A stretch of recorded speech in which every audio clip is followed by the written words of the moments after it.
au mémorial de la Shoah. Ici, au mémorial de la Shoah à Paris, on a gravé le nom des 76 000 juifs qui ont été déportés depuis la France.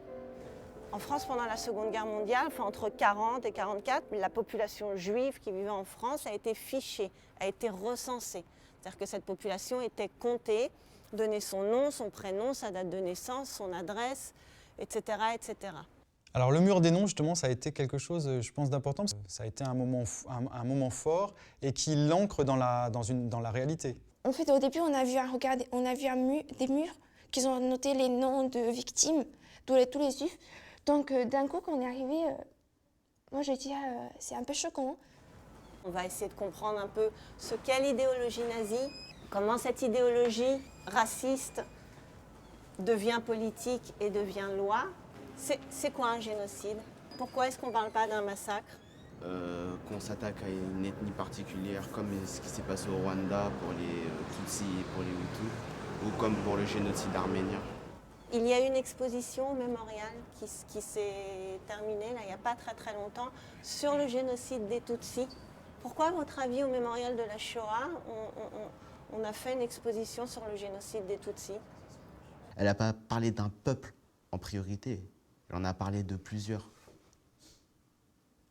C'est pour ça qu'elle a expliqué que c'était un crime contre l'humanité.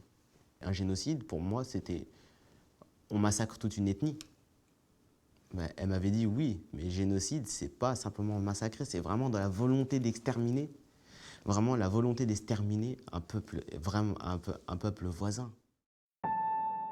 Les Allemands vont mettre en place en Allemagne les premiers ghettos. Dans les villes, c'est en général des quartiers pauvres. Hitler tout seul, ça donne pas la Shoah. Ce serait bête de le penser. Ça permet, si tu parles de la colonisation, on simplifie les choses. À la tête de l'humanité, il y a l'homme blanc, puis en bas, il y a l'homme noir. Ça te fait réfléchir qu'en fait, tout était plutôt réglé, quoi. C'était strict. C'était pas juste celui-là, c'est juif, on le déporte. C'était tout nommé, c'était numéroté. Donc là, en ce moment, tu commences à réfléchir. Je pense que ça, c'était les premiers moments qu'on a commencé à réfléchir. Que c'était, moi, j'ai commencé à réfléchir que c'était vraiment sérieux, quoi, tout ça. C'était genre préparé, structuré et fait.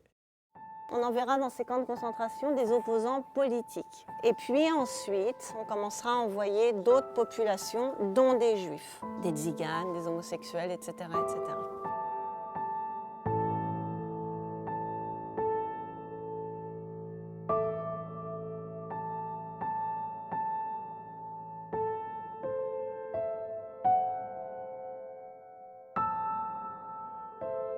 Dans la visite au mémorial, ce que les élèves attendaient le plus, c'était la rencontre avec le rescapé.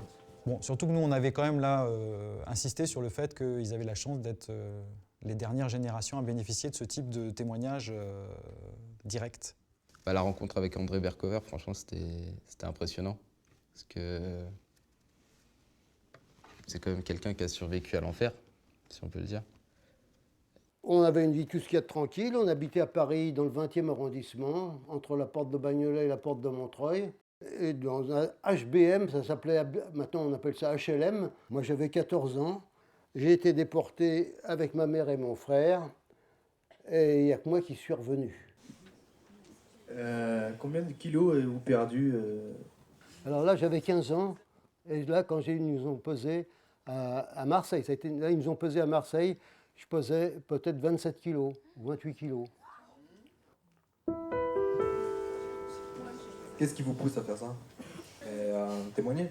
Je témoigne pour que vous preniez conscience que ça pourrait vous arriver un jour. Parce que vous n'avez pas la même couleur de peau, vous n'avez pas la même religion, vous n'habitez pas dans le même pays. C'est pour ça qu'il faut être très vigilant. Il faut lutter contre tous les racismes, d'où qu'ils viennent. Des racistes, il y en a partout. Et pour vous dire que pour moi, je ne compte pas plus la religion que autre. Il faut regarder l'individu. S'il est bien, il est bien. Si c'est un salaud, quel qu'il soit. Il faut regarder l'homme avant. Le restant m'importe peu. Je ne voudrais pas que ça recommence. Il y a intérêt à être très vigilant. Moi, je ne sais pas ce que je pourrais faire du haut de mes 17 ans pour éviter justement que ça recommence. S'il y a quelque chose que je pourrais faire, enfin que je peux faire, je le ferai.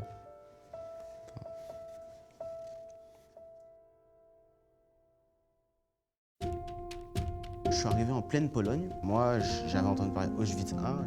Je tombe sur quoi? Ça ressemblait à des maisons. C'est ça la partie que je pense qui marque en fait. Auschwitz, c'est des gens qui étaient là-bas et qui ne vont plus jamais revenir.